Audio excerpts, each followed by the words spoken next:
Veg থালি নিয়ে চলে এসেছি করবিস কিচেনে। বন্ধুরা, নিরামিষ হলে কী রান্না করি চলুন যে রেসিপিগুলো করে নিয়েছি টুকটুক করে দেখিয়ে দিলাম। এত রান্না করি তাও যেন মনে হয় মনও ভরে না আর পেটও ভরে না। চলুন যেগুলো বানিয়েছি।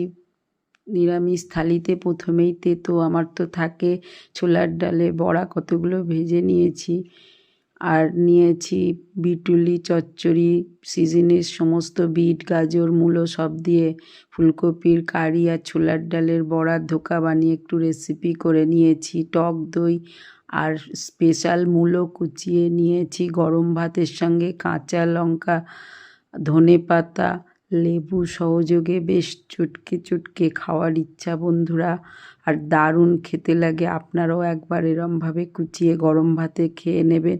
শুভ দুপুরের শুভেচ্ছা। আজ আসি, ভালো থাকবেন।